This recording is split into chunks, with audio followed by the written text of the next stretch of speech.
प्रार्थना ऐसे करो जैसे सब कुछ भगवान पर निर्भर करता है, और प्रयास ऐसे करो जैसे सब कुछ आप पर निर्भर करता है। नमस्कार दोस्तों, एग्जाम साधक के यूट्यूब प्लेटफॉर्म में आपका स्वागत है। आज है 21 मार्च और आज की शुरुआत करते हैं हम कल के रिवीजन के साथ। तो चलिए सबसे पहले देख लेते हैं कि द मैन बिहाइंड यूनिफॉर्म के लेखक कौन है। इसके बारे में काफ़ी चर्चा हमने करी थी और इसका सही आंसर हमने आपको कल रचना बिष्ट बताया था। आगे बढ़ते हैं और बात कर लेते हैं 18 मार्च को भारत ने किस देश के लिए मैत्री पाइपलाइन का उद्घाटन किया। इसका सही आंसर हमने बांग्लादेश को बताया था। और इसके पहले एक इंफॉर्मेशन हम आपको और दे दें कि इस तरह का क्वेश्चन यातायात या रेल से संबंधित क्वेश्चन कई बार पूछे जा चुके हैं कि किन दो देशों के मध्य रेल चलाई गई, मैत्री रेल चलाई गई, ये सारी चीजें। इसलिए इस लिहाज से भी ये क्वेश्चन बहुत ही इंपॉर्टेंट हो जाता है। आगे बढ़ते हैं और बात करते हैं कि यूक्रेन को लड़ाकू विमान उपलब्ध कराने वाला पहला नाटो देश कौन है। इसका सही आंसर है डेनमार्क। बात करते हैं हाल ही में प्राकृतिक खेती पर अंतर्राष्ट्रीय सम्मेलन का उद्घाटन कहां हुआ। इसका सही आंसर है मणिपुर। वैश्विक आतंकवाद सूचकांक रिपोर्ट में आतंकवाद में भारत किस स्थान पर है, तो 13वें स्थान पर है। ये आपको याद रखना है। चलिए आगे बढ़ते हैं और बात करते हैं तजाकिस्तान में संयुक्त राष्ट्र के रेजिडेंट को ऑर्डिनेटर के रूप में किसे नियुक्त किया गया है। इसका आंसर कल हमने आपको आर पार्वती बताया था और इनके बारे में काफी इंफॉर्मेशन हमने आपको प्रदान की थी। वैश्विक पुनर्चक्रण दिवस 2023 कब मनाया गया। इसका सही आंसर है 18 मार्च। एशियाई शेरों के लिए दूसरे घर के रूप में किस स्थान को प्रस्तावित किया गया है, तो आपको याद रखना है बरदा हिल्स अभयारण्य है। और बरदा हिल्स अभयारण्य कहाँ स्थित है, तो हमने आपको बताया था ये गुजरात में स्थित है। ईरानी कप 2023 किसने जीता, आपको कल हमने इसका आंसर शेष भारत बताया था। टाइम पत्रिका 2023 दुनिया के महानतम स्थानों की सूची में भारत के कितने स्थान शामिल हैं, तो 2 स्थल इसके अंतर्गत शामिल हैं। ये आपको याद रखना है। कल हमने आपसे एक प्रश्न किया था कि पशु चिकित्सा और आयुर्वेद पर अंतरराष्ट्रीय आयुर्वेद सम्मेलन का उद्घाटन कहां किया गया। तो ऑप्शन हमने आपको ए उत्तराखंड दिया था, बी उत्तर प्रदेश दिया था, सी बिहार दिया था और डी मध्य प्रदेश दिया था। इनमें से सही आंसर ए उत्तराखंड था। चलिए आगे बढ़ते हैं। डेली करंट अफेयर्स डोज के अंतर्गत आज पहले क्वेश्चन पर नजर डालते हैं। सागर परिक्रमा चरण 4 कहां संपन्न हुआ। ए ऑप्शन है कर्नाटका, बी ऑप्शन है गुजरात, सी ऑप्शन है तमिलनाडु और डी ऑप्शन है उड़ीसा। और इसका सही आंसर है ए कर्नाटक।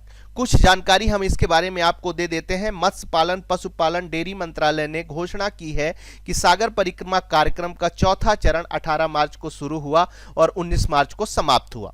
इस कार्यक्रम में कर्नाटक के 3 तटीय जिलों उत्तर कन्नड़, उडुपी, दक्षिण कन्नड़ को कवर किया गया है। सागर परिक्रमा प्रथम यह 5 मार्च 2022 को मांडवी गुजरात से ओखा द्वारका तक शुरू हुआ।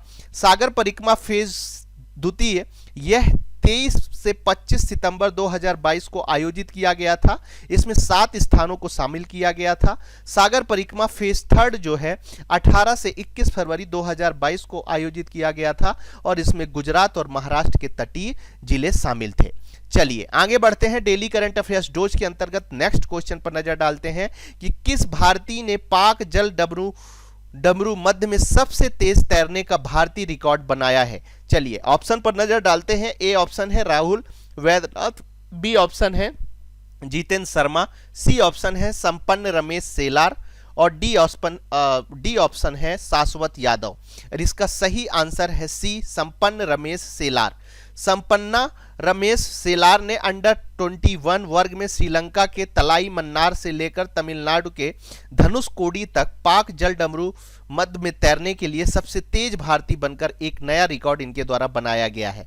पाक जल डमरू मध्य के बारे में, पाक जल डमरू मध्य जो भारत के दक्षिणी तट और श्रीलंका के उत्तरी तट के बीच स्थित है, यह अपने सबसे बड़े बिंदु पर लगभग 85 किलोमीटर चौड़ा है और इसकी औसत गहराई लगभग 30 मीटर 98 फीट है।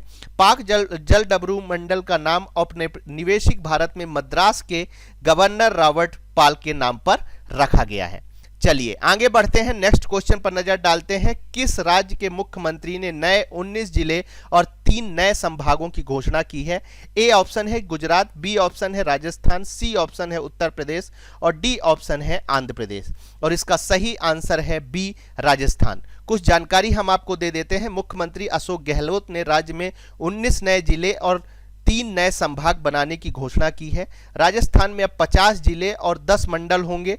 राजस्थान में अब उत्तर प्रदेश 75, मध्य प्रदेश 52 के बाद देश में तीसरे सबसे अधिक जिले कहां पर हो गए हैं, तो राजस्थान में हो गए हैं, आपको याद रखना है। और भारत में सबसे अधिक जिले कहां हैं, यह भी महत्वपूर्ण हो जाता है। 75 जिले के साथ उत्तर प्रदेश प्रथम स्थान पर है और 52 जिलों के साथ मध्य प्रदेश दूसरे स्थान पर है। और ठीक उसी तरह तीसरे स्थान पर अब कौन आ गया है, 50 जिलों के साथ राजस्थान। ये आपको याद रखना है। राजस्थान में अब उत्तर प्रदेश और मध्य प्रदेश के बाद तीसरे सबसे अधिक जिले हैं, ये आपको याद रखना है। डेली करंट अफेयर्स डोज के अंतर्गत नेक्स्ट क्वेश्चन पर नजर डालते हैं। पशु चिकित्सा आयुर्वेद पर अंतरराष्ट्रीय आयुर्वेद सम्मेलन का उद्घाटन कहां किया गया? ए ऑप्शन है हरिद्वार, बी ऑप्शन है पचमढ़ी, सी ऑप्शन है चित्रकूट और डी ऑप्शन है अमरकंटक। और इसका सही आंसर है हरिद्वार। इसके बारे में कुछ जानकारी हम आपको दे देते हैं। हरिद्वार में आयुर्वेदिक विश्वविद्यालय के ऋषिकुल परिसर हाल ही में पशु चिकित्सा और आयुर्वेद पर एक विषय के साथ अंतरराष्ट्रीय आयुर्वेद सम्मेलन की मेजबानी की गई है। 17 मार्च को शुरू हुए इस कार्यक्रम का उद्घाटन केंद्रीय पशुपालन, डेयरी और मत्स्य पालन राज्य मंत्री संजीव बालियान ने किया था। चरक को आयुर्वेद का जनक कहा जाता है और इसकी पुस्तकें कौन कौन सी है, तो चरक संहिता और सूत्र स्थान है। चलिए आगे बढ़ते हैं। नेक्स्ट क्वेश्चन पर नजर डालते हैं। लक्सर का ब्रांड एम्बेसडर किसे नामित किया गया है? ए ऑप्शन पर नजर डालते हैं शुभमन गिल, बी ऑप्शन में चेतेश्वर पुजारा, डी ऑप्शन है केएल राहुल और सी ऑप्शन है केएल राहुल और डी ऑप्शन है विराट कोहली। इसका सही आंसर है D Virat Kohli. Laksar writing instruments private limited ने क्रिकेटर विराट कोहली को अपना नया ब्रांड एम्बेसडर बनाया है। वह लक्सर के स्टेशनरी उत्पादों का प्रतिनिधित्व करेंगे, कंपनी को युवा लेखकों के बीच अपनी अपील बढ़ाने में मदद करेंगे। लक्सर इंटरनेशनल प्राइवेट लिमिटेड एक प्रसिद्ध भारतीय स्टेशनरी निर्माता है। लक्सर के प्रबंधक निर्देशक कौन है, तो आपको याद रखना है पूजा जैन गुप्ता। चलिए आगे बढ़ते हैं। नेक्स्ट क्वेश्चन पर नजर डालते हैं। भारत का ऊर्जा स्वतंत्रता प्राप्त करने वाला लक्षित वर्ष क्या है? ए ऑप्शन है 2030, बी ऑप्शन है 2035, सी ऑप्शन है 2047 और डी ऑप्शन है 2050। और इसका सही आंसर है सी 2047। अमेरिकी ऊर्जा विभाग ने लॉरेंस के बर्कले नेशनल लेबोरेटरी के अनुसार भारत 2047 में अपनी स्वतंत्रता के 100वें वर्ष तक ऊर्जा स्वतंत्रता प्राप्त कर सकता है। अध्ययन का शीर्षक क्या है, तो आत्मनिर्भर भारत के रास्ते। इस लक्ष्य को प्राप्त करने से भारत को 2047 तक उपभोक्ता बचत में 2.5 ट्रिलियन अमेरिकी डॉलर सहित महत्वपूर्ण आर्थिक, पर्यावरणीय और ऊर्जा लाभ प्राप्त होंगे। यह सालाना जीवाश्म ईंधन आयात व्यय को 90% 240 बिलियन डॉलर तक कम करता है। चलिए आगे बढ़ते हैं। नेक्स्ट क्वेश्चन पर नजर डालते हैं। इंटरनेशनल डे ऑफ हैप्पीनेस 2023 कब मनाया जाता है? ए ऑप्शन देख लेते हैं 19 मार्च को, बी ऑप्शन 20 मार्च को, सी ऑप्शन 21 मार्च को और डी ऑप्शन है 22 मार्च को। और इसका सही आंसर है बी 20 मार्च को।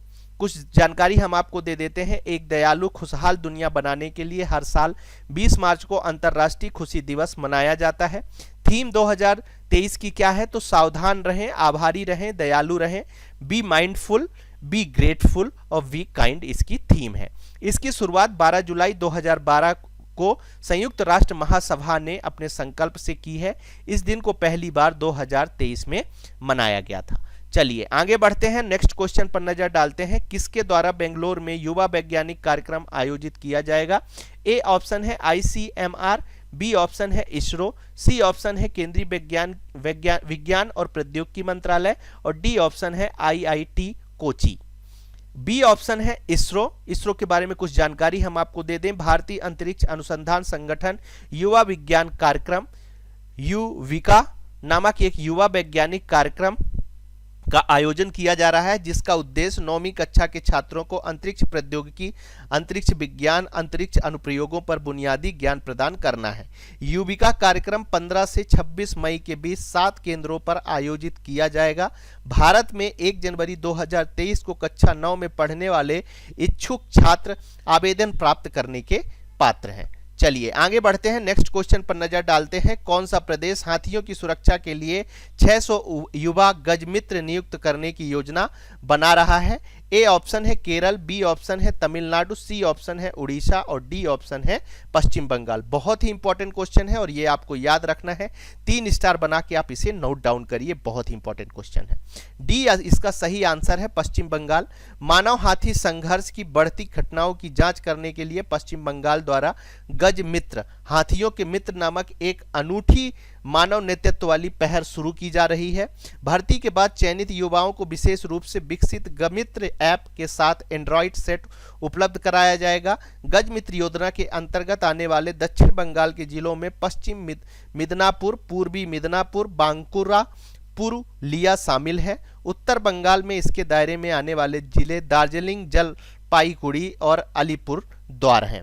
चलिए आगे बढ़ते हैं, नेक्स्ट क्वेश्चन पर नजर डालते हैं। बीपीसीएल के अध्यक्ष और प्रबंध निर्देशक के रूप में किसे नियुक्त किया गया है? A option Vrindavan Kesari, B option है G Krishna Kumar, C option है बीजी सिंगल और डी ऑप्शन है रविंद्र भट्टाचार्य। और इसका सही आंसर है B G Krishna Kumar. G Krishna Kumar पिछले 36 वर्षों से बीपीसीएल में कार्यरत हैं। इन्होंने देश में डाउनस्ट्रीम ईंधन खुदरा उद्योग में क्रांति लाने महत्वपूर्ण भूमिका निभाई है। BPCL Bharat petroleum corporation limited, यह एक महारत्न ऑयल रिफाइनिंग मार्केटिंग कंपनी है। यह बीना, कोच्चि, मुंबई में 3 रिफाइनरों का संचालन करती है। इसकी शुरुआत रंगून ऑयल एक्सप्लोरेशन कंपनी के रूप में हुई थी। इसका मुख्यालय कहां पर है? तो आपको याद रखना है मुंबई में है। आज का सवाल है जिसका आंसर आपको हमारे कमेंट बॉक्स में देना है कि किस राज्य ने रोजगार पंजीकरण के लिए झरनी योजन पोर्टल लॉन्च किया है? ए ऑप्शन है बिहार, बी ऑप्शन है झारखंड, सी ऑप्शन है बंगाल और डी ऑप्शन है उड़ीसा। इसका उत्तर कल आप हमें कमेंट बॉक्स में बता सकते हैं। चलिए, यदि हमारी चीज़ें आपको अच्छी लग रही हैं तो आप इस वीडियो को लाइक कर सकते हैं, साथ ही इस चैनल को सब्सक्राइब कर सकते हैं जिन्होंने नहीं किया है। यदि आज की पीडीएफ डाउनलोड करना चाहते हैं तो हमारे टेलीग्राम चैनल एग्जाम साधक में जाकर आप डाउनलोड कर सकते हैं। आप सभी के उज्जवल भविष्य की शुभकामनाओं के साथ आज की क्लास हम यहीं समाप्त करते हैं। धन्यवाद।